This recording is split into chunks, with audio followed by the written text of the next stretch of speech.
ya. Kita sudah sampai di sesi kedua, dan sesi kali ini kita akan membahas mengenai klasifikasi dan juga basis mengenai biaya di dalam akuntansi manajerial pada khususnya dan juga untuk umumnya adalah pada bisnis. Nah, sebelum kita mulai di sesi kedua atau chapter kedua ini, sebelumnya saya ingin tanyakan kepada Anda teman-teman, udah ada yang bisa mengakses portal atau sudah bisa akses semua? Sudah bisa, Miss. Sudah bisa ya? Oke. Kalau sudah bisa, jangan lupa itu forumnya sudah saya buka. Nanti teman-teman komen di forum ya, karena agak terikut menjadi absensi di kelasnya. Oke, langsung aja kita mulai di materinya. Materinya ini belum saya upload, nanti setelah perkuliahan langsung saya upload ke portal beserta dengan tasnya atau kegiatan ya, activity di minggu ini. Nah, ini sudah keluar semua, muncul semua PPT-nya? Sudah, Miss. Oke, sip. Jadi kita akan membahas mengenai bab 2 dari buku Garrison kalau ini, tapi nanti kita akan mengerjakan activity atau soal di dalam Kieso. Ini sebenarnya hampir sama isinya, tapi berbeda di babnya saja. Nah, ini adalah mengenai cost terms, konsep, dan juga klasifikasi dari biaya. Sebelum kita masuk ke dalam klasifikasi biaya, pada bab ini ada sedikit refresh ke materi kita minggu lalu, yaitu mengenai manufacturing cost, kategori di dalam biaya manufaktur. Nah, di sini teman-teman ada yang masih ingat biaya manufaktur itu ada apa aja dan ada berapa? 3. 3, oke, apa aja?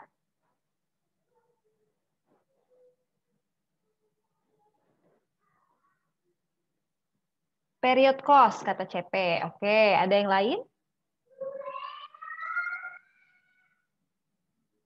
Labor cost. Niki, oke. Ada lagi? Cost. Material, Prime cost iya nggak, Miss? Apa cost tadi? Maaf. Kelera tadi apa? Prime. Prime cost. Oh iya ya, ada prime cost sama conversion cost ya kemarin ya. Oke, itu masuk ke manufacturing nggak? Nanti kita bahas ya. Overhead, kata Valeri. Oke, ini udah ada 4 nih. Jadi ada berapa teman-teman manufacturing cost? Tadi kalau nggak salah Stanley bilang ada 3 ya, Stanley ya.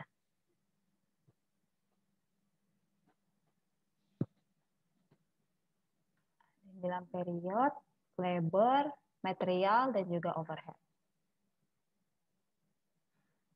Nah, yang sebenarnya itu benar, saya tadi Stanley sudah bilang, kalau ada 3. Jadi yang tadi teman-teman katakan ada yang sudah benar, namun ada satu lagi yang masih kurang tepat. Yaitu sebenarnya ada 3 ya, yaitu direct material, direct labor, dan juga manufacturing overhead. Nah, tadi kan ada yang jawab nih, benar, direct material, direct labor, dan juga overhead. Sekarang coba, ada yang masih ingat nggak? Definisi dari direct material itu apa?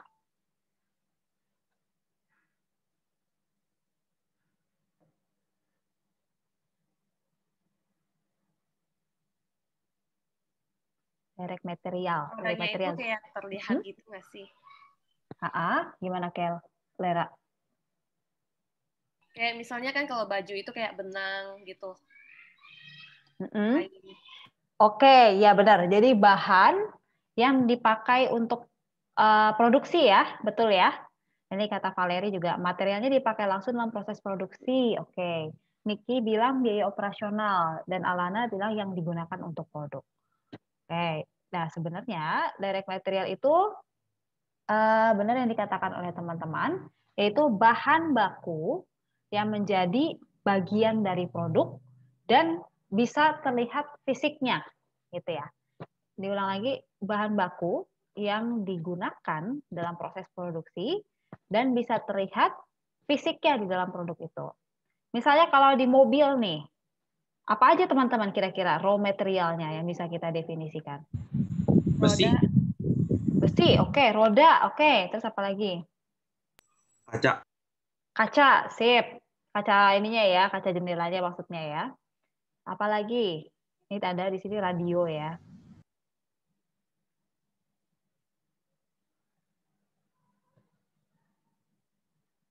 Kalau apa? Kira-kira kalau misalnya pintu itu bisa nggak teman-teman? Pintunya bisa ya, dia termasuk di dalam bahan baku mobil. Kayak tadi ada yang bilang besi ya, besinya itu yang dibuat menjadi bagian bodinya ya dari mobil. Ada juga knalpot dan lain sebagainya. Pokoknya bisa terlihat secara fisik. Lalu kemudian kedua, tadi adalah direct labor. Ya, direct labor. Nah, direct labor ini apa sih teman-teman?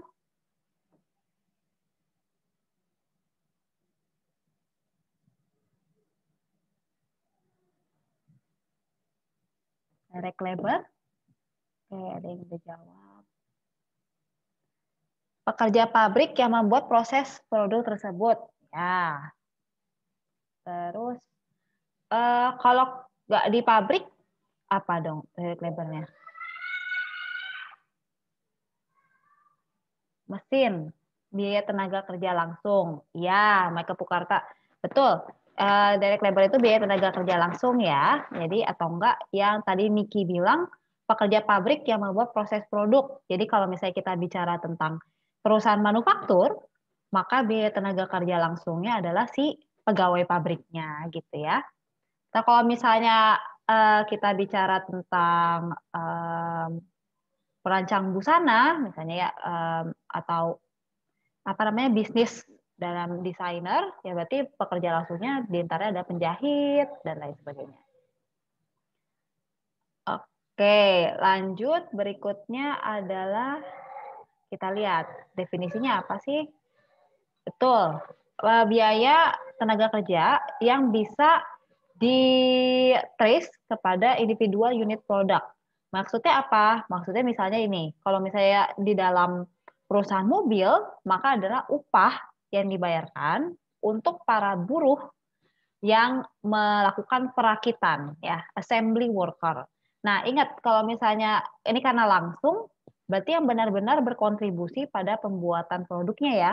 Jadi kalau kita berbicara tentang supervisornya, nah supervisor itu berarti bukan biaya tenaga kerja langsung. Nah, terakhir, manufacturing overhead. Apa itu teman-teman manufacturing overhead? Ada yang tahu?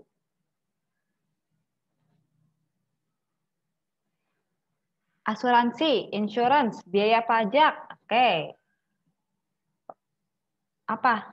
Apa lagi? Atau definisinya apa sih overhead? Kayak biaya listrik dan lain-lain. Jadi biaya apa sih sebenarnya? Indirect material. Ya, betul Stanley. Indirect material. Kalau labor-nya masuk juga nggak yang indirect?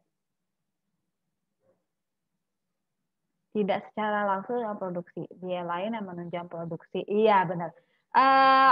Saya lebih setuju dengan Valerie dan Nicholas, yaitu biaya lain yang menunjang produksi. Jadi yang tidak secara langsung bisa kita trace ya, atau kita lacak di dalam produk akhirnya. Contohnya, tadi Stanley bilang ada indirect material. Betul, indirect material merupakan salah satu dari manufacturing overhead. Karena indirect labor itu juga masuk ke dalam manufacturing overhead. Ya, manufacturing cost yang tidak bisa di-trace secara langsung kepada produk akhirnya. Misalnya, kalau indirect labor, tadi saya berbicara tentang supervisor ya teman-teman ya. Nah, supervisor itu memang dia tidak secara langsung berpartisipasi dalam pembuatan produk akhir. Tapi dia mengawasi. Nah, makanya dia masuknya ke dalam indirect labor. Lalu indirect materials. Indirect materials ini misalnya adalah lubrikan atau peralatan pembersih untuk ketika kita selesai merakit mobil tadi ketika di pabrik ya. Atau berbicara tentang baju, berarti mungkin karton untuk membuat pola bajunya. Jadi yang secara tidak langsung ikut berpartisipasi dalam produksi suatu produk. Lebih lain. Nah, tadi teman-teman bilang juga ada asuransi, lalu ada pajak, ada juga tadi belum ada yang bilang depresiasi ya. Nah, depresiasi ini masuk juga. Tapi nggak semua depresiasi ya teman-teman ya. Hanya depresiasi yang berkaitan dengan mesin ya, mesin produksinya. atau proses produksinya. Kayak misalnya di pabrik mobil tadi, depresiasi dari truk untuk delivery-nya itu tidak termasuk dalam manufacturing overhead.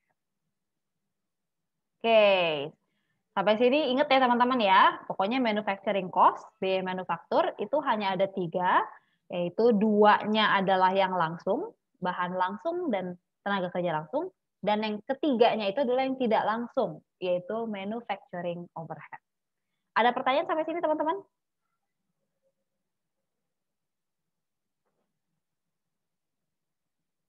Aman. Oke, kita lanjut ya. Nah, berikutnya tadi ada yang bilang tentang period cost. Nah, period cost ini masuknya ke dalam non-manufacturing cost ya teman-teman ya. Yaitu biaya yang terjadi di suatu periode. Jadi tidak bersangkutan dengan produk yang diproduksi atau jasa yang ditawarkan oleh suatu perusahaan. Jadi macam-macamnya adalah biaya penjualan, lalu biaya umum, dan biaya administrasi. Pokoknya yang tidak berkaitan dengan proses manufacturing. Dan juga tadi saya bercerita tentang depresiasi untuk mobil delivery. Nah, itu masuknya ke dalam non-manufacturing cost. Itu biaya periode ya. Biaya periode jadi satu tipe lainnya selain dari biaya manufaktur atau biaya produk. Biaya produk dan biaya periode. Lalu tadi juga ada yang bilang prime cost dan conversion cost ya, ada yang bilang prime cost dan conversion cost. Itu berarti kalau kita berbicara tentang prime cost itu adalah yang langsung ya, yang bahan dan yang tenaga kerja langsung. Kalau conversion cost berarti yang manufacturing overhead. Itu kita baru belajar ini untuk minggu lalu. Dan nah, sebelum kita maju lagi, sekarang saya mau refresh sedikit tentang product cost dan period cost ya. Nah, tadi sempat teman-teman jawab nih period cost. Product cost berarti kita berbicara tentang manufacturing cost, yaitu direct material, direct labor, dan juga terakhir adalah manufacturing overhead. Jadi inventory, lalu nanti masuk ke cost of goods sold. Kalau misalnya sudah dijual, inventory ini nanti akan ada di dalam balance sheet, sedangkan cost of goods sold akan adanya di income statement. Sedangkan kalau misalnya period cost atau period cost biaya periode, ini munculnya ada di biaya yang ada di dalam income statement. Oke, menurut teman-teman, dari biaya-biaya berikut, mana yang lebih cocok untuk dikategorikan sebagai period cost dibandingkan product cost? Untuk manufacturing company ya.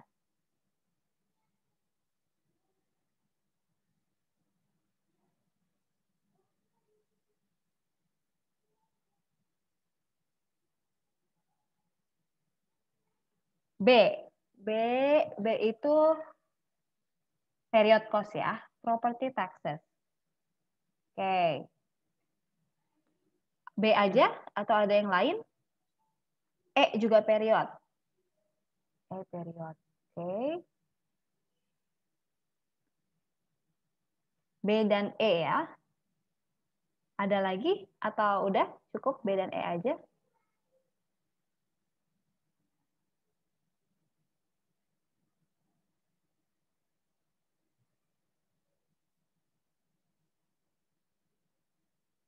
B dan E. Berarti manufacturing equipment depreciation. Oke, B dan E. Jadi manufacturing equipment depreciation, direct materials cost, dan electrical cost ini merupakan product cost ya teman-teman ya. A, C, dan D itu product cost.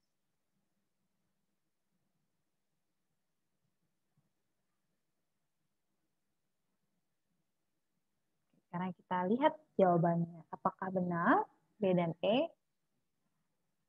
Nah, betul sekali teman-teman. B dan E itu adalah period cost. Kalau yang lainnya merupakan product cost. Karena berkaitan dengan produksi ya. Pokoknya intinya adalah kita melihat apakah berkaitan dengan produksi atau tidak. Sedangkan kalau property taxes itu kan tidak berkaitan. Komisi juga tidak. Electrical cost walaupun dia tidak secara langsung, tapi dia berpengaruh terhadap proses produksi. Makanya dia masuknya ke dalam overhead. Ya, yang depreciation juga sama overhead juga. Oke. Ini semuanya bisa ya yang ini ya.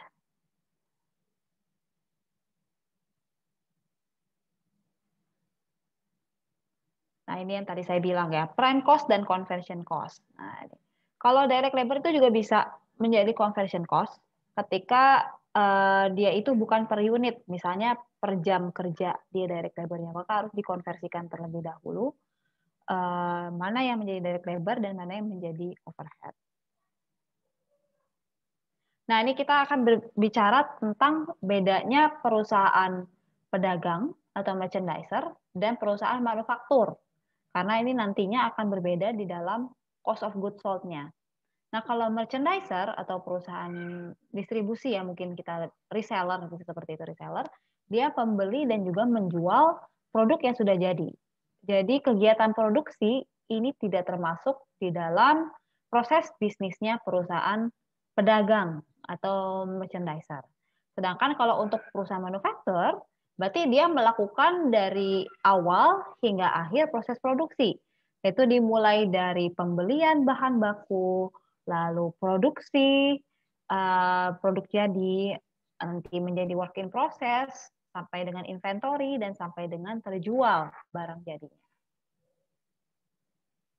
Nah, ini perbedaannya kalau dari balance sheet, di mana ketika kita berbicara tentang perusahaan reseller tadi ya, atau merchandiser tadi ini, untuk current asetnya ini sama, yaitu ada cash, receivable, prepaid expense, dan juga inventory. Tapi yang berbeda adalah inventory-nya ini apa. Karena kalau kita merupakan perusahaan yang hanya memperdagangkan atau memperjualbelikan suatu barang, maka inventory kita hanya satu jenis, yaitu produk jadi atau merchandiser inventory. Produk jadi yang akan dijual dan yang telah dibeli. Sedangkan kalau kita merupakan perusahaan manufaktur, maka inventory kita ada 3 jenis, teman-teman, yaitu mulai dari bahan baku, lalu barang setengah jadi, atau bahasa kerennya ini WIP ya, atau work in process, dan juga yang terakhir adalah produk jadi atau finished goods. Ini perbedaannya di sini, perbedaannya di inventory-nya. Ketika di merchandiser, dia inventory-nya hanya satu jenis, itu produk jadi saja. Sedangkan kalau di manufacturer, dia ada tiga macam inventory, yaitu dari bahan baku, work in process, sampai dengan ke finished goods. Ya, itu ya. Ini adalah produk yang setengah jadi. Jadi sudah dikerjakan, jadi sudah ada biaya material, biaya tenaga kerja, dan juga overhead, tapi belum bisa dijual belikan. Sedangkan kalau finish good, berarti ini sudah jadi dan menunggu untuk dijual. Nah, lalu gimana sih perbedaannya untuk menghitungnya? Perbedaannya adalah seperti ini, teman-teman. Kalau misalnya di dalam merchandising company, cost of goods sold-nya ini beginning-nya itu adalah inventory dari barang yang diperjualbelikan ya, atau merchandise inventory-nya. Lalu ditambahkan dengan purchase. Purchase ini merupakan purchase dari barang tadi yang diperjualbelikan. Ini akan menjadi goods available for sale. Lalu dikurangi dengan ending merchandise inventory, maka akan menjadi cost of goods sold. Nah, sedangkan kalau di manufacturing company yang menjadi beginning dan ending inventory itu adalah finished goods inventory-nya. Jadi bukan yang raw material dan bukan yang work in process, tapi yang kita hitung menjadi cost of goods sold atau harga pokok penjualan itu adalah yang finished goods atau yang barang sudah jadi siap untuk dijual. Ini finished goods ditambah dengan cost of goods manufacture. Ini menjadi goods available for sale. Nah, ini cost of goods manufacture, kemarin di minggu lalu kita sudah pernah bahas ya teman-teman ya, cost of goods manufacture. Ada yang masih ingat nggak cost of goods manufacture itu caranya seperti apa? Di minggu lalu kita udah latihan ya.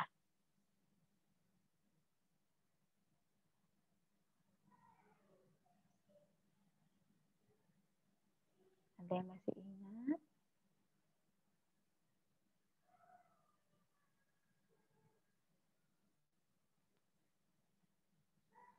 Yang ada WIP-nya ya. Ya, WIP ditambah total current manufacturing cost ya. Betul. Yang ditambah itu WIP apa? Kelera, beginning atau ending? Beginning. Beginning WIP tambah current cost manufacture ya. Ya. Current manufacturing cost dikurangi dengan ending WIP ya. Nah, ya betul sekali teman-teman. Jadi kalau cost of goods manufactured ini kita menghitungnya dengan menggunakan work in process-nya ya, yaitu dari current manufacturing cost ditambah dengan beginning WIP dikurangi dengan ending WIP, ini menjadi cost of goods manufactured. Ya, itu sudah saya tulis di chat. Caranya adalah current manufacturing cost. Nah, current manufacturing cost ini cara menghitungnya gimana, teman-teman?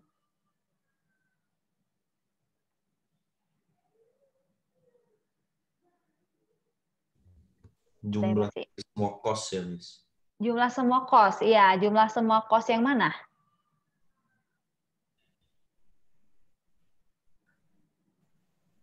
Cost yang manufacturing cost ya? Yang mana tuh? Manufacturing cost itu, Miss. Betul, manufacturing cost itu jumlah dari direct material ya. Direct material tambah direct labor tambah dengan manufacturing overhead, betul. Nah, itu. Jadi kita stepnya nggak kayak di merchandising, dia langsung inventornya karena cuma ada satu, jadi kita bisa langsung hitung. Nah, kalau di dalam manufacturing company, pertama itu kita harus hitung dulu manufacturing cost-nya ya teman-teman ya. Manufacturing cost yaitu dari direct material, ditambah direct labor, tambah dengan manufacturing overhead.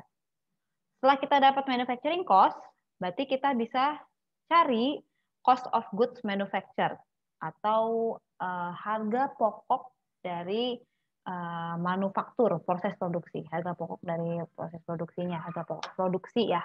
Karena ada harga pokok produksi dan ada harga pokok penjualan. Cost of goods manufactured itu adalah harga pokok produksi. Caranya adalah menambahkan dari manufacturing cost tadi yang sudah didapatkan dari total biaya manufaktur dengan beginning WIP ya, beginning WIP atau work in process, lalu dikurangi dengan ending WIP, ending work in process. Nah, itu menjadi harga pokok produksi. Setelah dapat harga pokok produksi, baru kita bisa masukkan ke dalam formula yang ini. Yaitu kita tambahkan dulu dengan beginning finished goods, lalu kita kurangi dengan ending finished goods, baru menjadi harga pokok penjualan. Jadi cukup banyak stepnya, nggak bisa langsung dihitung berapa cost of goods sold-nya. Karena tadi inventory-nya ada 3 macam ya, dari raw material, lalu work in process, dan yang terakhir adalah finished goods. Oke, sampai sini ada pertanyaan teman-teman? Untuk perbedaan perhitungannya?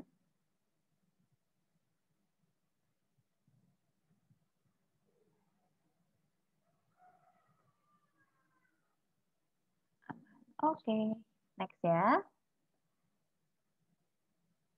Ini inventory account ya. Ini teman-teman pasti sudah pernah dapat ketika di dalam akuntansi dasar atau Introduction to Financial Accounting. So, yang namanya inventory account berarti beginning balance tambah additions to inventory itu menjadi ending balance ditambah yang diambil dari inventory. Yang diambil dari inventory itu entah dia mau diproses menjadi produk jadi atau produk jadi yang akan dijual. Gitu ya. Nah, misalnya nih, inventory balance di beginning itu adalah $1.000. Lalu kita membeli $100 dan menjual $300. Berapakah balance di akhir bulannya? Pakai formula yang tadi berarti ya. B, oke 800 ya. Caranya gimana? Tadi beginning ditambahkan dengan purchase ya. Kita lihat lagi. Beginning ditambahkan additions atau purchase sama dengan ending ditambahkan withdrawals. Nah, ini kan berarti ya sold-nya ini menjadi withdrawals-nya ya teman-teman ya. $1.000 tambah $100 sama dengan $300 tambah X gitu ya. Dan 1.000 tambah 100 sama dengan 300 tambah X. Nah, X-nya itu adalah ya 1.100 dikurangi dengan 300 atau 800. Betul sekali. Nah, sekarang kita coba membuat cost of goods manufactured yang tadi ya. Itu menghitung dulu manufacturing cost-nya, lalu bisa dapatkan cost of goods manufactured-nya. Nih ya. Pertama, ini adalah flow-nya. Itu kita mulai dari bahan baku. Bahan baku karena tadi saya sudah bilang ada inventory-nya juga. Berarti kita pakainya itu benar-benar yang digunakan di dalam produksi. Ya. Itu beginning raw material inventory ditambahkan dengan raw material yang dibeli, dikurangi dengan ending raw materials, itu baru menjadi direct materials. Ya, jadi kita harus punya dulu ini informasi tentang raw materials. Lalu beginning tambah purchase dikurangi ending, itu yang akan menjadi direct materials. Lalu tambah dengan direct labors dan manufacturing overhead menjadi total manufacturing cost. Beginning WIP tambah total manufacturing cost dikurangi dengan ending WIP, itu menjadi cost of goods manufactured. Ya, jadi kita hitung dari awal, dari raw materials yang digunakan sebagai produksi itu berapa, ya dengan beginning tambah purchase kurang ending. Pokoknya selalu seperti itu formulanya. Beginning ditambahkan dengan purchase dikurangi dengan ending. Itu yang digunakan sebagai produksi, tambah direct labor, manufacturing overhead, dan dimasukkan ke dalam rumus cost of goods manufactured. Itu ditambahkan dengan beginning WIP, dikurangi dengan ending WIP. Baru setelah itu, kita bisa masukkan ke dalam cost of goods sold. Itu beginning finished goods inventory, tambah cost of goods manufactured, kurangi dengan ending finished goods inventory menjadi cost of goods sold. Ya, jadi tahapannya dari raw material dulu, lalu manufacturing cost of goods manufactured, baru bisa kita hitung harga pokok penjualan atau cost of goods sold-nya. Ini oke. Work in process, direct labor, manufacturing overhead, statement. Nah, di period cost-nya adalah selling and administrative. Nah, sekarang coba kita hitung yang beginning ya raw materials ya. Berapakah cost of direct materials-nya? Tadi menggunakan rumus yang raw material inventory ya, teman-teman ya. Beginning-nya 32.000.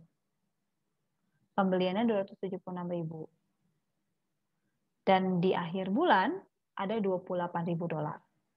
Jadi berapakah biaya bahan baku langsung yang digunakan?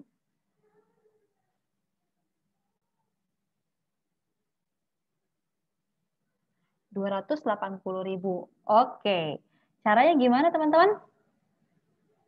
Kalian cost of direct material use-nya?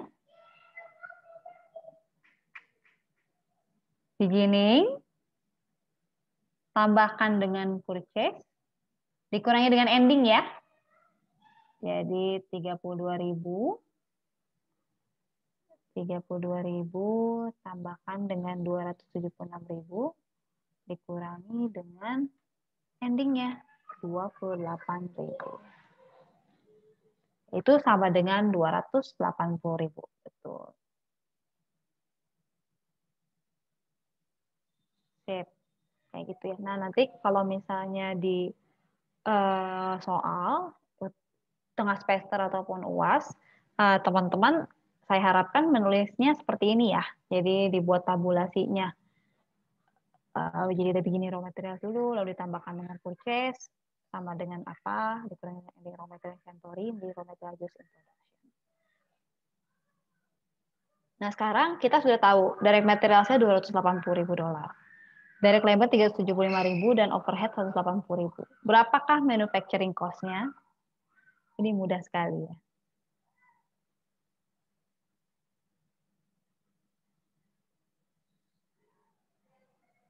B, 835.000. B, betul Niki, B.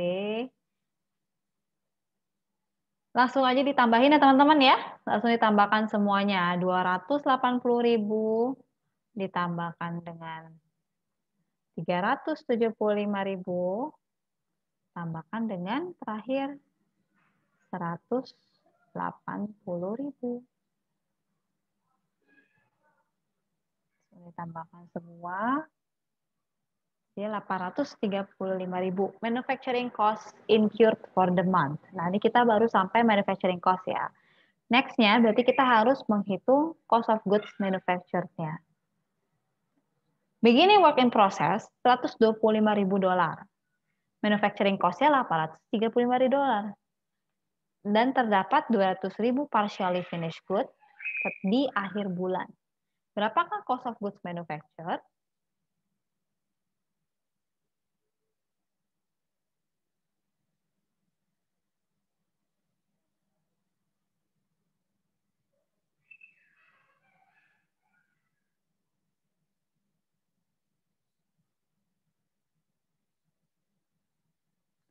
C, $760.000.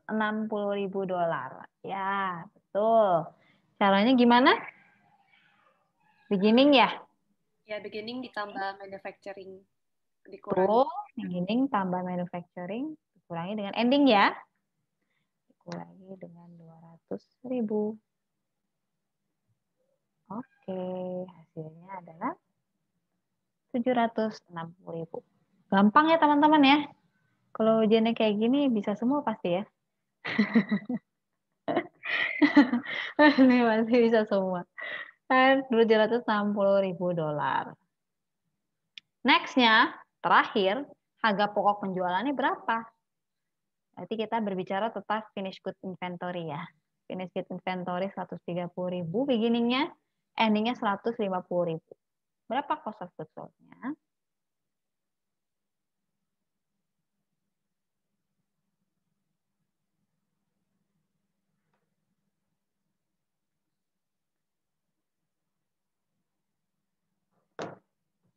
Ada yang udah dapet nih, cepat sekali. B, Clara dan Niki, yaitu gimana caranya? Sama kayak tadi. Sama kayak tadi, tapi ini finish good ya. Begini finish good, tambah cost of goods manufactured, dikurangi dengan finish good ending. Ya, jawabannya adalah $740.000.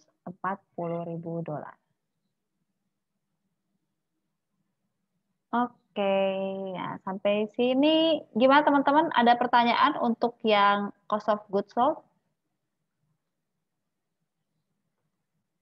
Aman ya? Masih oke ya? Masih oke-oke aja.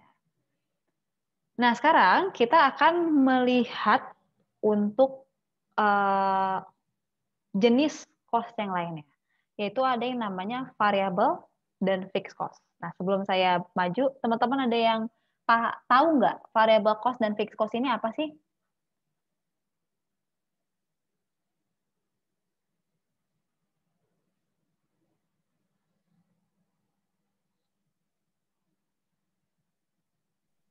Fixed cost itu ini biaya yang walaupun bisnisnya nggak jalan tapi tetap harus dikeluarin. Kalau variabel dia ngikutin bisnisnya, bisa berubah-berubah biayanya. Oke, variabel bisa berubah-ubah harganya ya, sedangkan biayanya. Kalau fixed cost tetap dikeluarkan. Nah, contohnya apa nih teman-teman? Fixed cost dan variable cost itu di suatu bisnis. Contohnya kalau variabel tuh biaya listrik. Kayak kalau tokonya tutup, ya biaya listriknya turun.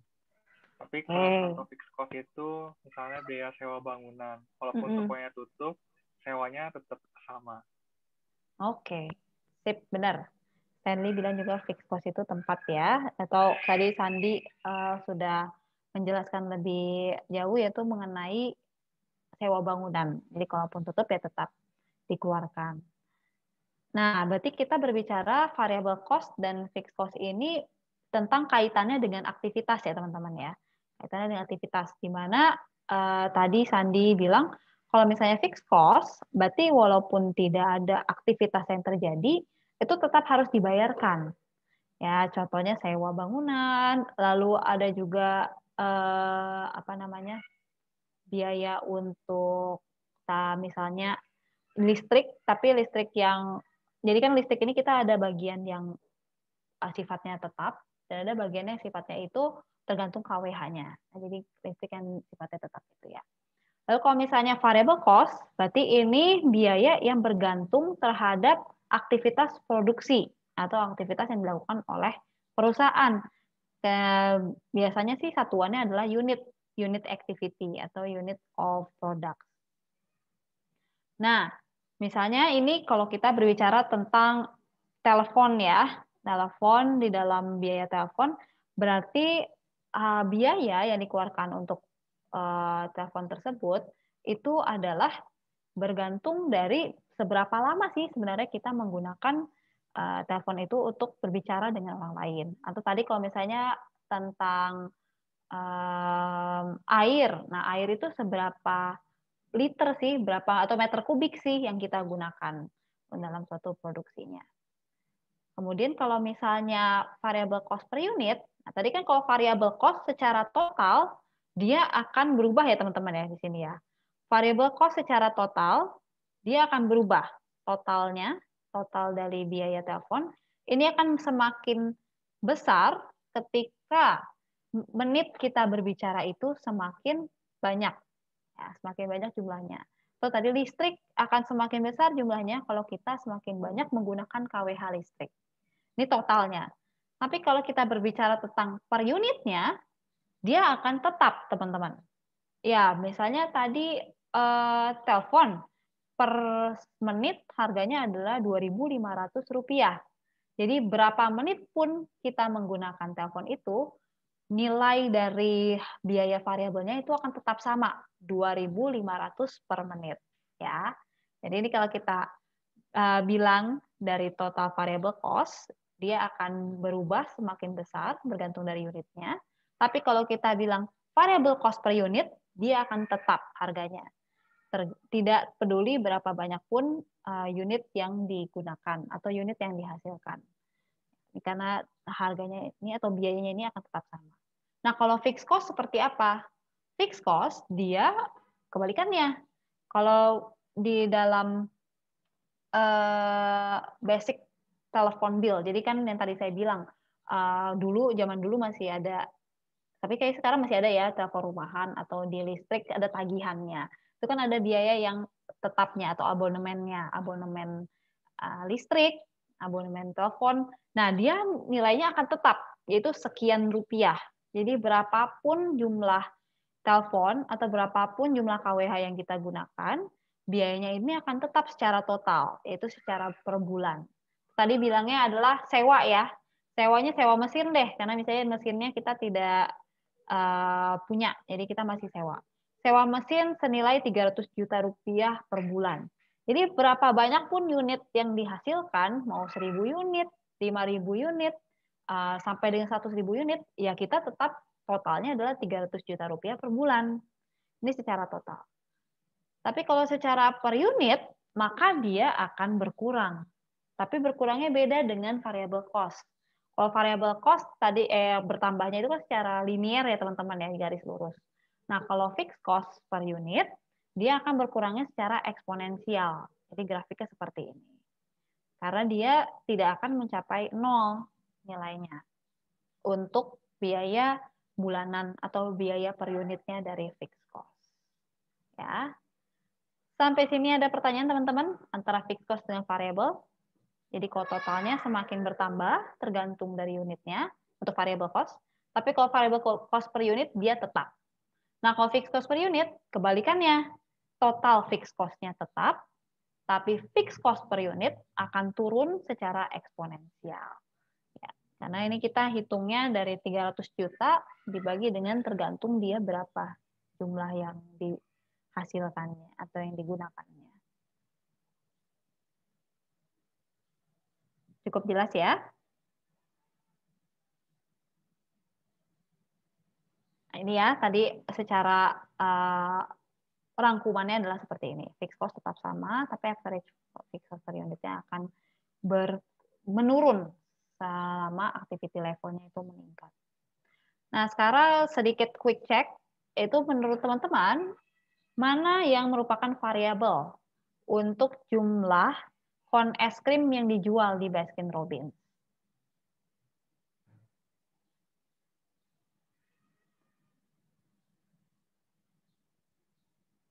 Jawabannya bisa lebih dari satu.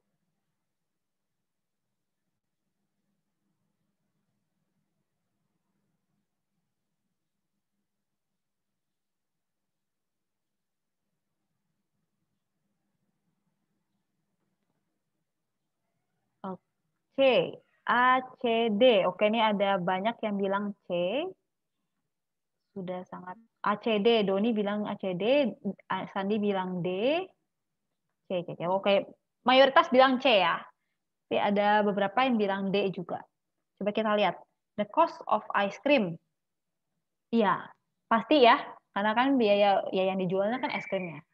Kemudian kalau A, jangan A dulu deh, D dulu. The cost of napkins. Jadi tisu yang diberikan untuk customer. Ini bergantung dari jumlah penjualannya nggak teman-teman? Berapa konnya? Iya ya, dia sangat tergantung dengan jumlah penjualannya. Iya betul, berarti D dia masuk ke dalam variabel seharusnya. Nah kalau the cost of lighting the store gimana teman-teman? Biaya untuk penerangan di dalam tokonya, dia tergantung banyak penjualannya nggak?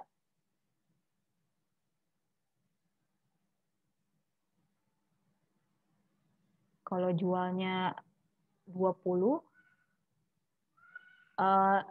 tutup lightingnya lebih cepat. Oke. Ini mikirnya bagus nih. Ini saya suka deh, mikirnya kreatif. Save cost, oke Doni. Bener juga sih. Penjualannya cepat, bisa tutup lightingnya lebih cepat. Nah itu kalau mikirnya seperti itu benar juga. Kalau ada customer baru nyalain lampu. Waduh. Ini namanya pelit ya teman-teman ya. Customer baru nyalain lampu. Oke, sekarang kita lihat jawabannya ini sebenarnya yang mana sih? Nah, C dan D ya teman-teman ya. Tapi saya suka pemikirannya Doni tadi. Kalau misalnya tutup lebih cepat, bukan tutup lebih cepat, lebih banyak penjualannya, tutupnya lebih cepat, save cost karena mati lampu. Ya itu bisa juga sih kalau kita mikir seperti itu. Tapi kalau untuk di dalam basis konsep biaya dalam akuntansi, yaitu mengenai jumlah produksi atau jumlah penjualannya, maka untuk lighting itu termasuk yang tidak secara langsung ya, tidak secara langsung terpengaruh dari jumlah penjualan. Begitu pula dengan upah dari store manager. Ya kasihan juga store manajernya ya, kalau misalnya lagi jualnya sedikit, dia langsung turun gajinya. Nah, kecuali kita berbicara tentang komisi ya, komisi penjualan. Nah, kalau komisi penjualan ini dia variabel karena bergantung dari berapa banyak yang dijual. Oke, teman-teman, ya, tapi tadi saya lihat sudah cukup banyak yang benar, jadi sudah bisa ya untuk mengklasifikasikan. Nah, sekarang kita masuk ke klasifikasi biaya berikutnya, yaitu antara direct dan juga indirect cost. Ini apa sih sebenarnya? Direct cost itu adalah sebenarnya ini sama-sama aja teman-teman dengan yang tadi di awal, manufacturing cost. Yaitu direct cost adalah yang bisa secara langsung kita trace di dalam produk atau unit cost. Jadi masuknya adalah yang direct. Pokoknya semuanya yang direct itu adalah direct cost. Direct material, direct labor. Nah, kalau indirect cost berarti secara tidak langsung. Berarti manufacturing overhead ya. Ini pokoknya intinya sama aja dengan yang tadi. Atau ada juga jenis yang lain adalah prime cost dan conversion cost. Nah, itu cuma beda namanya aja. Tapi sebenarnya yang termasuk ke dalamnya itu sama, itu direct material, direct labor, dan manufacturing overhead. Nah, yang terakhir, ini adalah mengenai opportunity cost, differential cost, dan juga sunk cost. Nah, teman-teman ada yang udah pernah dengar nggak ini tentang konsep ini, differential, opportunity, dan juga sunk cost? Siapa? Differential cost. Belum. Oke.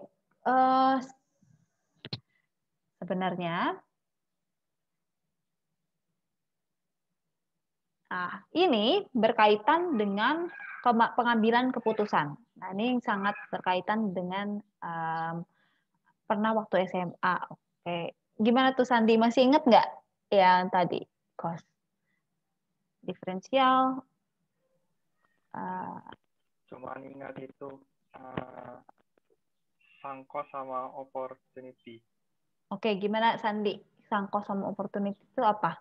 Yang diingat? Opportunity itu biaya yang dikeluarkan kalau kita tidak melakukan hal yang lain. Contohnya, kalau kita kuliah dulu atau kita langsung kerja. Kalau kita kerja dulu, kalau kita langsung kerja berarti opportunity cost-nya kuliah. Kalau kita kuliah berarti opportunity cost-nya kerja. Betul. Kalau sunk cost itu biaya yang nggak bisa dibalikin lagi. Contohnya itu beli mesin. Kalau mesinnya udah dibeli, ya udah nggak bisa dibalikin lagi uang. Ya. Gitu. Oke, benar. Opportunity cost tadi ya, biaya peluang ya. Ini kata Mutiara Safira juga biaya peluang. Jadi kalau misalnya kita milih suatu alternatif dibandingkan alternatif lainnya, maka alternatif yang tidak dipilih itulah yang menjadi opportunity cost. Lalu tadi sunk cost yang tidak bisa dikembalikan lagi ya. Ini biasanya berkaitan dengan investment. Investment, maksud saya initial investment ya, investasi awal ketika kita membangun bisnis. Nah, kalau differential cost berarti belum ini ya teman-teman ya. Belum pernah dengar ya. Oke, kita coba lihat di differential cost dan revenue. Jadi sebenarnya differential cost dan revenue itu adalah perbedaan biaya dan atau perbedaan revenue atau pendapatan di antara dua alternatif. Ya mirip dengan opportunity cost, tapi ini bedanya adalah kalau opportunity cost itu kan biaya dari alternatif yang lainnya itu menjadi opportunity cost. Nah, kalau differential cost dan differential revenue ini diselisihkan. Contohnya gini, kita punya suatu pekerjaan ya yang dibayar $1.500 per bulan di kampung halaman kita. Lalu ada juga yang $2.000 per bulan, tapi di kota besar, bukan di tempat kita berada sekarang. Nah, biaya untuk kita transportasi bolak-balik dari kota besar tersebut ke rumah kita itu adalah $300 per month atau per bulan. Jadi differential revenue-nya itu adalah perbedaan dari pendapatan yang bisa kita dapatkan dari dua alternatif. Kan tadi alternatif pertama itu $1.500, alternatif kedua adalah $2.000. Berarti differential revenue-nya itu adalah $500. Nah, dari yang alternatif kedua dikurangi dengan yang alternatif pertama. Sedangkan differential cost-nya adalah sama, perbedaan biaya yang dikeluarkan antara dua alternatif. Karena di alternatif yang pertama ini tidak ada biaya yang dikeluarkan, maka dia nilainya 0. Sedangkan kalau yang di yang kedua adalah nilainya 300. Jadi ini sebenarnya differential cost-nya adalah 300 dikurangi 0. Itu sama dengan $300. Itu ya. Jadi differential cost dan revenue, ini kita berbicara tentang perbedaan biaya dan perbedaan pendapatan di antara dua alternatif. Gitu. Nah, kalau misalnya opportunity cost, tadi yang dikatakan Sandi itu sudah sangat tepat, yaitu adalah benefit potensial yang kita trade off-kan atau yang kita tukarkan dengan alternatif yang lebih baik atau alternatif lainnya yang kita pilih. Ya, tadi misalnya, kalau misalnya kita tidak masuk kuliah atau ketika lulus SMA langsung kerja, berarti kita bisa mendapatkan $15.000 per tahun. Nah, sedangkan kalau misalnya masuk kuliah, berarti kita tidak bisa mendapatkan pendapatan. Maka dari itu, opportunity cost dari kita masuk ke kuliah atau melanjutkan kuliah itu adalah $15.000. Itu yang bisa diperoleh ketika kita tidak kuliah, yaitu langsung kerja. Gitu ya teman-teman ya. Ini kalau ini tidak kita diferensialkan karena langsung biaya yang dikeluarkan itu adalah pendapatan yang mungkin diperoleh dari alternatif yang lainnya. Yang terakhir, sunk cost. Sunk cost ini adalah yang sudah terjadi dan tidak bisa diubah lagi di masa mendatang. Nah, tadi kan contohnya saya bilang investment atau investasi awal ketika memulai bisnis. Itu kita beli gedung, lalu beli mesin, jadi dilakukan sekali dan tidak bisa diubah lagi di masa mendatang. Jadi sudah terjadi sekali. Atau kalau misalnya berkaitan dengan pribadi, kita beli mobil harganya $10.000 2 tahun yang lalu.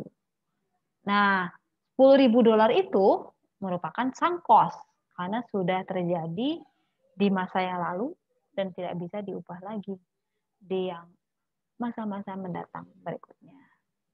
Nah, sampai sini jelas ya teman-teman ya, bedanya antara diferensial, opportunity, dan juga sunk cost. Ini berhubungan dengan pengambilan keputusan manajerial di suatu bisnis. Nah, oleh karena itu, sunk cost ini karena dia sudah terjadi sekali dan tidak bisa diubah lagi di masa mendatang, investasi di awal itu menjadi salah satu pertimbangan penting ketika kita memulai bisnis. Karena biayanya itu ya udah sunk cost, terjadi sekali dan tidak bisa dikembalikan lagi di kedepannya. Kita pikirkan baik-baik. Nah, ini terakhir sebelum kita latihan. Misalnya kita mau memutuskan apakah mau menyetir atau naik kereta ke Portland. Nah, kira-kira biaya dari naik kereta ini relevan nggak sih di dalam keputusan?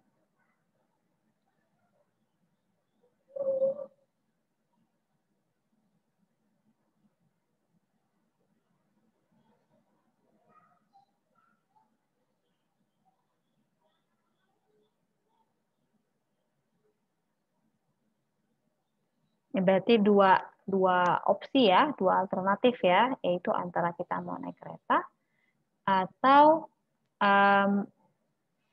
naik mobil. A, the cost of train relevan. Kenapa kira-kira relevan?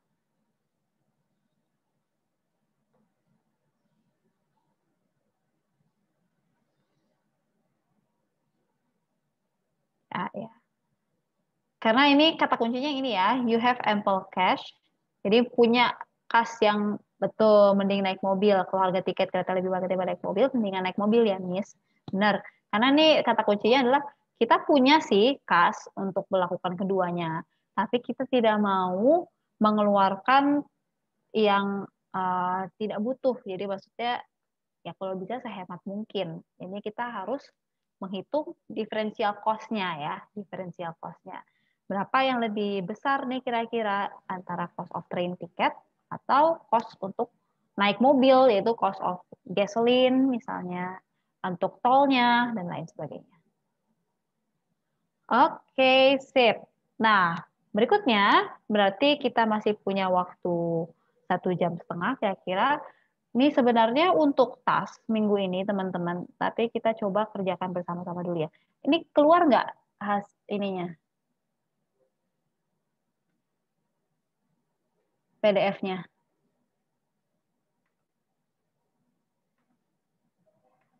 Masih yang tadi? Oh, Ini? udah, Miss. Udah, Miss. Ya. Nah, sekarang coba teman-teman kerjakan. Ini sebenarnya masih pengulangan dari yang kemarin.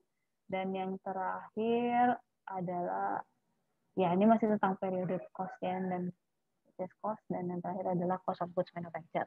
Nah, meanwhile, teman-teman bisa lihat di sini, saya sambil upload juga ya di portal.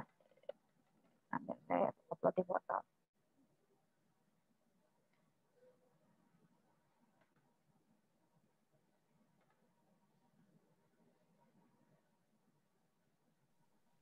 Miss, ini kerjainnya di Word. Di luar di mana maksudnya? Maksudnya kerjainnya harus di Word atau boleh Oh, di boleh. buku gitu? Boleh. Di buku juga boleh. Oh, kerjain sendiri nggak apa-apa berarti ya di buku. Nggak apa-apa.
Saya sudah upload di portal ya, ininya, tasnya.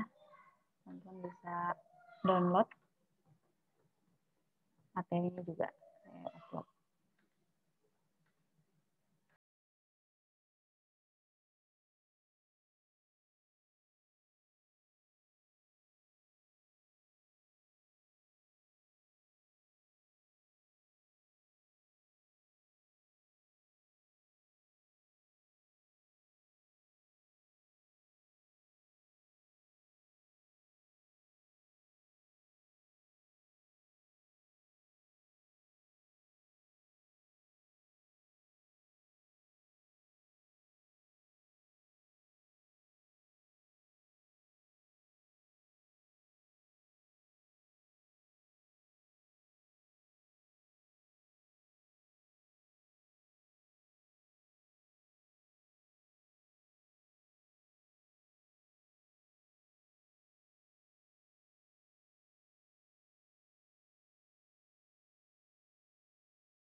Materinya juga sudah saya upload ya, teman-teman bisa lihat di portal.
Miss, kenapa kalau saya download materialnya kalau dari portal ya?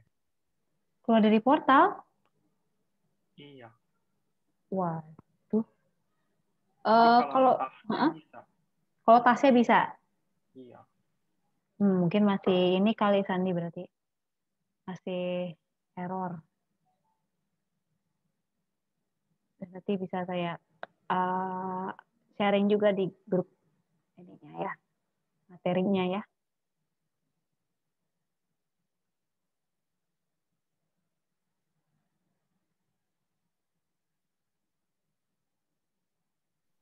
Yes, mau tanya nomor 2 itu berarti dibentuk kayak tabulasi gitu ya? Betul, betul. Kayak tabulasi tadi ya, dari raw material dulu, lalu manufacturing cost ya. Bentar, Iya. sambil saya ini deh ya, saya share di grup ya ininya, materinya. Kalau belum bisa buka.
Lalu berikutnya yang WIP ending, berarti cost of goods manufactured.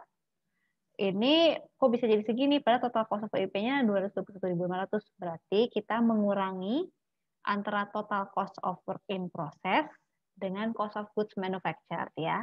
Karena cost of goods manufactured itu merupakan total cost of work in process dikurangi dengan work in process ending.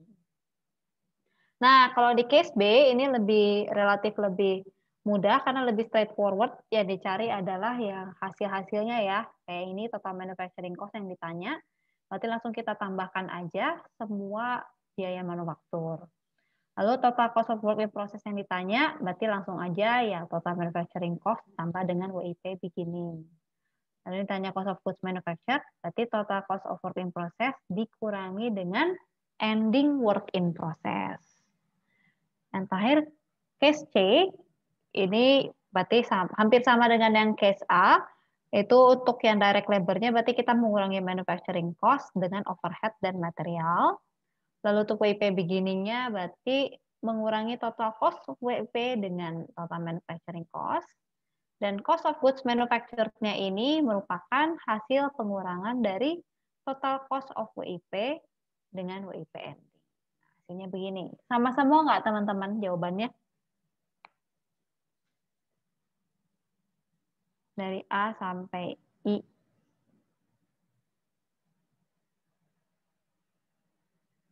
Sama ya? Oke. Gak ada pertanyaan untuk yang di sini? Bisa semua ya?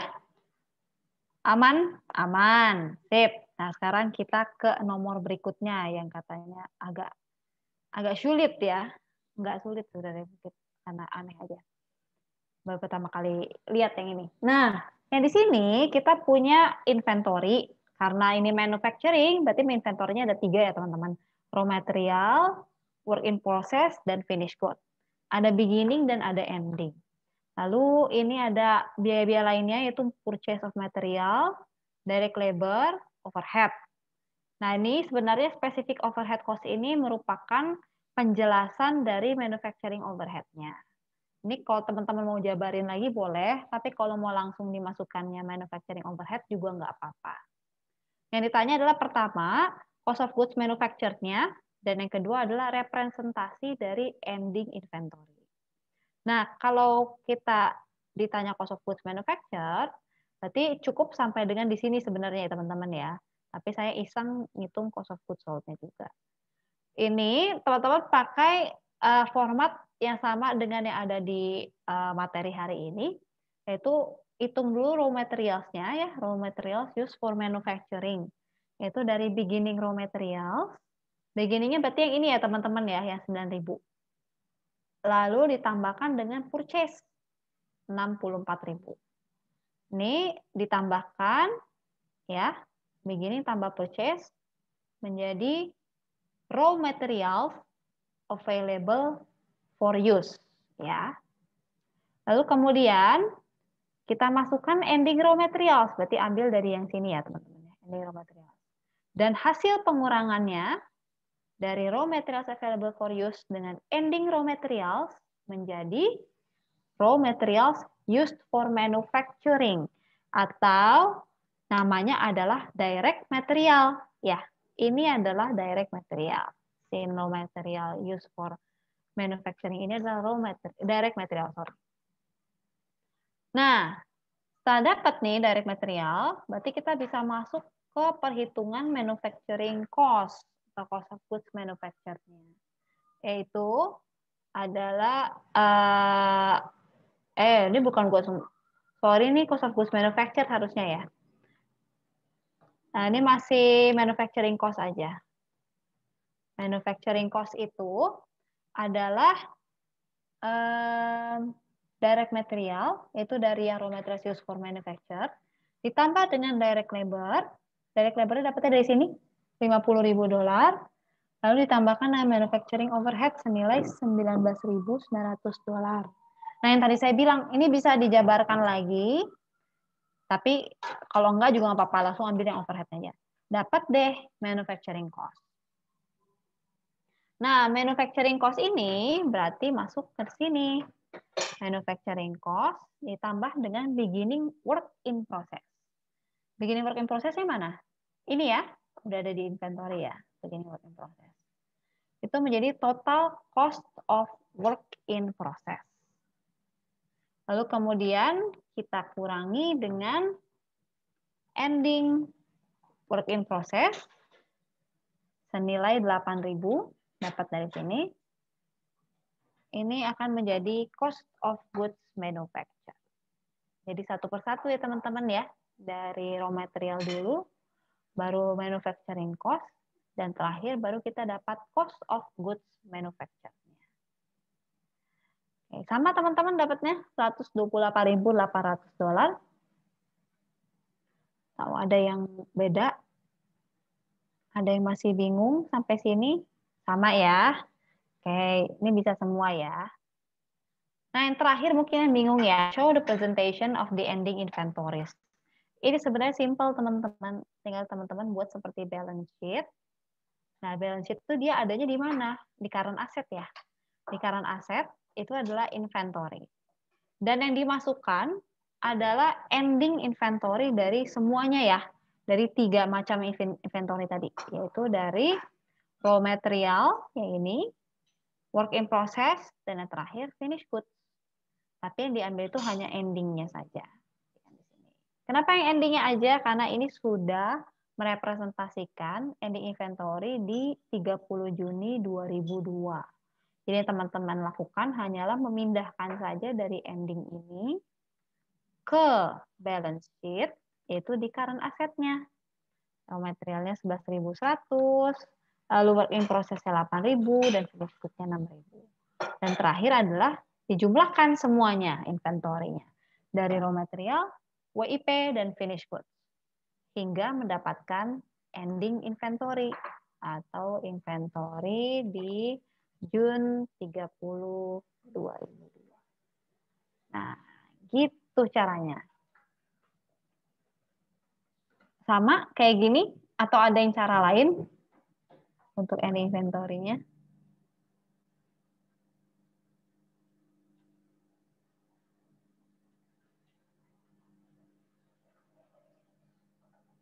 Kalau dimintanya representasi inventory, langsung aja masukin ke dalam balance sheet ya teman-teman ya. Itu balance sheet adanya di current asset. Lalu, oh ya boleh. Nah, nanti current asset, udah tinggal ditambah aja. Selesai. Ini yang 2A-nya. 2A-nya harus seperti ini ya teman-teman ya. Harus lengkap penulisannya.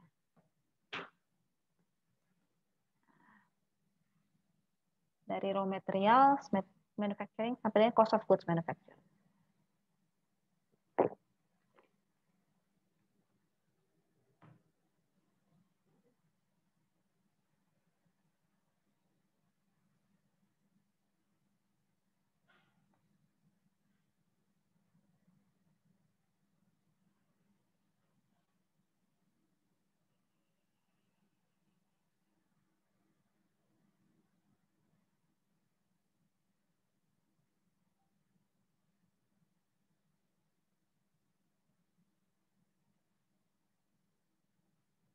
Sampai sini ada pertanyaan teman-teman?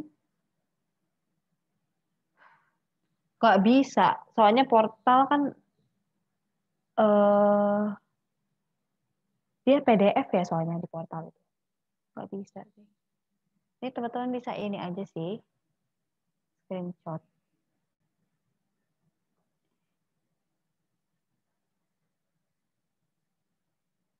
Ini sama kok dengan yang di materi tadi. Caranya.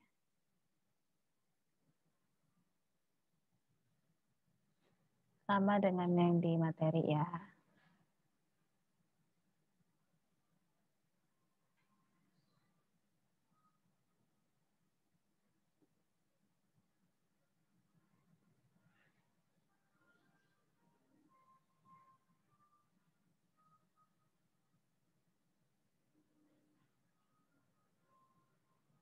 Oke, ini nomor 2. Untuk yang ininya udah sama semua ya, cost of goods manufactured ya. Kalau yang inventory berarti begini aja caranya. Tinggal ditambahin doang. Di screenshot aja ya Daryl ya, lebih baik ya. Jadi nanti teman-teman bisa buat sendiri di Excel-nya. Oke. Seperti itu. Jadi bisa semua untuk yang ini ya. Di nomor 2. Mungkin bingungnya di ini ya, yang presentation of balance sheet-nya ya. Daripada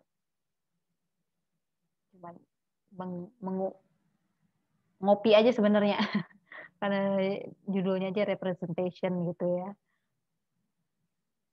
Oh, di WIP-nya. Oke, WIP-nya. Itu di sini aja. Kalau di balance sheet, ending-nya aja ya berarti ya, ambilnya. Nggak usah ditambah purchase, dikurangin begini, nggak usah. Langsung ending-nya aja. Sip, terakhir, nomor 3. Nomor 3, ini sebenarnya teman-teman udah dikasih headings-nya seperti ini. Itu headings-nya cost item, direct material, direct labor, manufacturing overhead untuk product cost, dan terakhir period cost. Jadi intinya adalah di sini teman-teman ada 2 yang harus dilakukan. Yaitu pertama, klasifikasi dulu mana yang direct material, labor, overhead, dan period cost. Dan terakhir adalah untuk menghitung berapa sih biaya produksi satu helm. Nah, caranya ini mudah aja. Pertama, teman-teman pastinya di copy aja ya yang ada di sebelah. Apa aja sih ini unit-unitnya? Unit cost-nya apa aja? Ada rent, insurance, raw material, utility cost, sampai dengan depresiasi di factory building. Kemudian buat product cost, direct material, labor, manufacturing overhead. Oke, sampai dengan di period cost. Lalu berikutnya yang kita lakukan itu adalah di ini deh, diklasifikasikan mana yang overhead, mana yang period cost, dan mana yang direct cost. Untuk itu berarti kita harus ingat-ingat lagi tadi ya klasifikasi biayanya. Nah, kalau rent, ini kan tadi kita sudah sepakat masuknya ke overhead ya teman-teman. Karena dia berpengaruh di produksi tapi tidak secara langsung. Kemudian asuransi di factory building juga sama, overhead. Karena dia berhubungan dengan pabrik, jadi berhubungan dengan produksi juga. Raw materials, ini masuknya direct material. Utility cost for factory, nah karena dia factory, berarti masuknya ke manufacturing overhead. Lalu supplies untuk general office, nah karena dia adanya di general office, bukan untuk factory, berarti dia bukan manufacturing cost. Atau dengan kata lain, dia masuknya di period cost. Lalu upah untuk assembly line workers. Nah, assembly line workers, karena dia adalah pabrik, berarti masuk ke direct labor. Kebalikannya dengan yang factory managers. Karena factory managers ini tidak berkontribusi langsung pada produksi, maka dia masuknya di manufacturing overhead. Oke.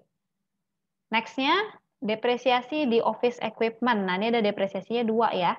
Pertama ada yang di peralatan kantor, dan yang kedua ada di gedung pabrik. Yang masuk ke dalam overhead itu adalah yang di pabrik ya. Karena dia berkontribusi terhadap produksi. Makanya dia masuk ke overhead.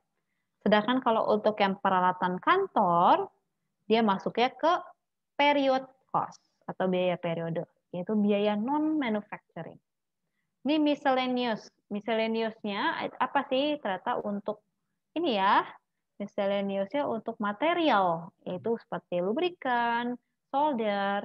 Nah, karena dia termasuk ke dalam miscellaneous materials atau untuk produksi, material untuk bahan produksi, maka dia masuknya ke overhead.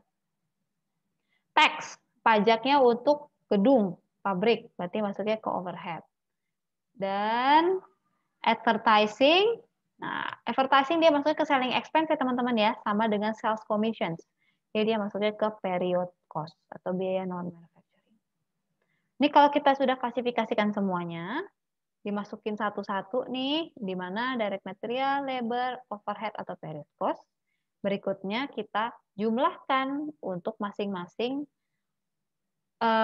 kolom ya, untuk direct material dijumlahkan. Lalu untuk direct labor juga kita jumlahkan dari atas sampai bawah. Ya, overhead juga sama, kita jumlahkan dari atas sampai bawah. Yang terakhir adalah untuk period cost. Ini juga dijumlahkan dari atas sampai ke bawah. Rent on factory equipment sampai dengan sales commission. Nah, kalau udah, ini berarti yang nomor 1 udah ya. Nomor 3A-nya udah ya. Total the dollar amounts in each of the columns. Ini udah. A-nya udah sampai sini aja. Sampai dengan hasilnya yang di bawah ini. Sama semua teman-teman. Totalnya untuk direct material 70.000, labor 46.000, overhead 17.100, dan period cost 19.100.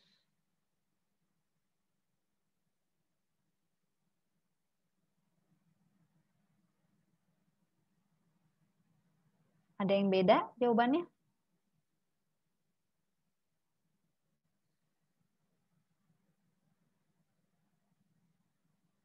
Oh, beda tipis ya, udah nggak apa-apa lah, beda-beda tipis ya. Salahnya dimasukin di mana? Yang di overhead sama period ya?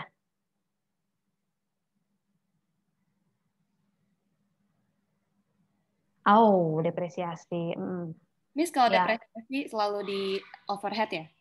Tergantung. Kalau dia misalnya berkaitan dengan factory, ya berarti overhead. Tapi kalau di equipment office, ya dia masuknya ke period. Jadi pokoknya yang berhubungan dengan pabrik, itu dia akan masuknya di overhead. Pabrik ataupun yang kegiatan produksi ya, dia masuknya ke overhead. Tapi kalau tidak ada hubungan sama sekali, di office-nya atau untuk kendaraan, lalu alat-alat lain yang tidak berhubungan dengan kegiatan produksi, maka dia pasti akan masuknya ke period cost. Gitu. Yang rent, Valeri yang rentnya, oke, rentnya masuknya ke period ya, jangan-jangan.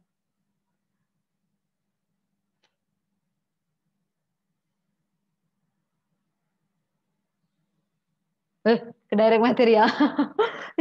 Kok bisa ke direct material? Oh, karena factory equipment ya. Oh iya iya ya.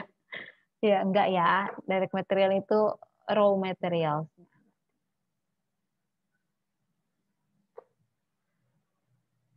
Kayak penting nantinya jangan keliru lagi ya teman-teman.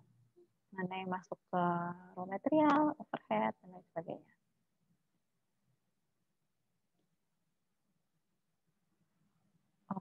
Oke, ini yang A ya. Ada yang masih bingung untuk yang A? Sebelum kita ke yang terakhir, B.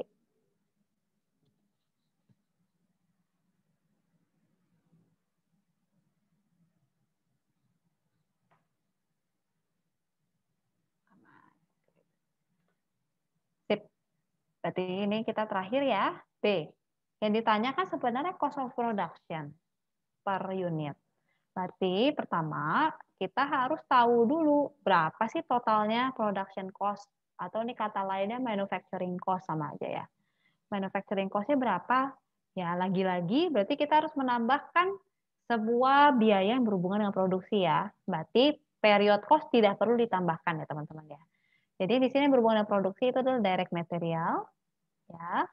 Lalu direct labor, dan yang terakhir adalah overhead-nya. Maka dari itu, kita bisa langsung memasukkan direct materials-nya, ini langsung link ke atas, yang sudah kita tambahkan. Ini berarti kalau A salah, B juga pasti salah ya teman-teman. Ini hasilnya beda.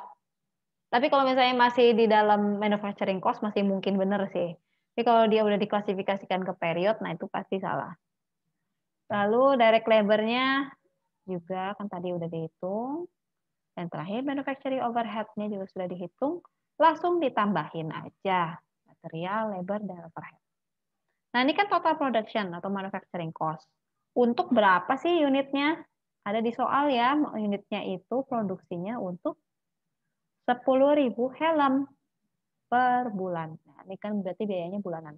Oleh karena itu, karena yang dicari adalah biaya produksi satu helm, maka kita harus membagi ya. Membagi dengan 10.000. Total manufacturing atau production cost dibagi dengan 10.000. Hasilnya adalah 13,31 US dollar per helm biayanya. Ada yang sama teman-teman untuk biaya produksinya? Tadi nggak dihitungin, Miss, soalnya takut salah juga. Cuman di... Udah ini ya, udah preventif ya. Iya, iya, iya. Ini pokoknya gampang lah, langsung ditambah bagi sama unitnya. Udah deh, selesai. Kayak gitu caranya teman-teman. Kayak intinya klasifikasiin biayanya itu ya. Karena kalau udah salah, ya ke bawah-bawahnya pasti salah. Jadi nanti salah semua. Gitu. Harus hati-hati. Nah, berikutnya, berarti ini kan seharusnya task kita minggu ini. Jadi teman-teman nanti bisa kerjakan, atau yang sekarang dikerjakan bisa direvisi. Lalu boleh di buku, tadi kan ada yang nanya boleh di buku nggak boleh. Nanti tinggal yang dikumpulinnya itu fotonya aja ya. Fotonya diubah menjadi PDF, karena harus di portal. Kalau yang di Word juga boleh. Pokoknya semuanya yang penting PDF. Dan tinggal di-upload aja untuk tugas minggu ini ya. Ini adalah untuk tugas minggu ini. Kita udah ngobrolin bareng, udah bahas bareng di sini. Oke teman-teman, sampai sini ada pertanyaan mengenai klasifikasi biaya dan cara perhitungannya?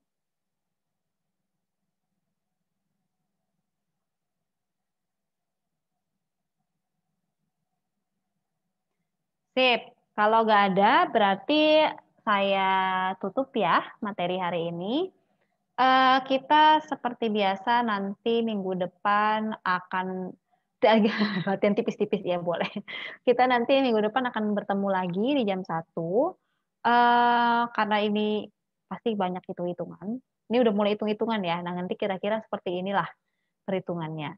Nanti teman-teman dalam mengikuti mata kuliah ini boleh pakai laptop, boleh pakai buku juga boleh, terserah, bebas. Nah, nanti untuk mengakomodir misalnya ada beberapa hal yang perlu pelatihannya ini agak panjang nih Excelnya. Kalau ini kan masih singkat ya. Itu mungkin saya akan memakai video juga, video YouTube. Nanti akan saya kasih info dulu di grup. Nanti untuk materi minggu depan atau minggu ini kita bisa video conference atau perlu video YouTube. Ya. Nanti kalau ada apa-apa, teman-teman bisa seperti biasa hubungi saya di grup, boleh di jam yang pernah saya kasih tahu kemarin ya. Nanti di-upload YouTube, insya Allah. Nanti convert dulu ya. Nah, terus besok libur. Oh ya, kita nggak ada kuliah juga ya. Nah, untuk yang merayakan selamat ini ya, Chinese New Year, semoga berkah untuk kita semua. Dan sampai kita bertemu lagi di minggu depan. Terima kasih untuk atensinya. Semoga semuanya sehat-sehat selalu ya, dan juga tetap semangat. Terima kasih dan wassalamualaikum warahmatullahi wabarakatuh.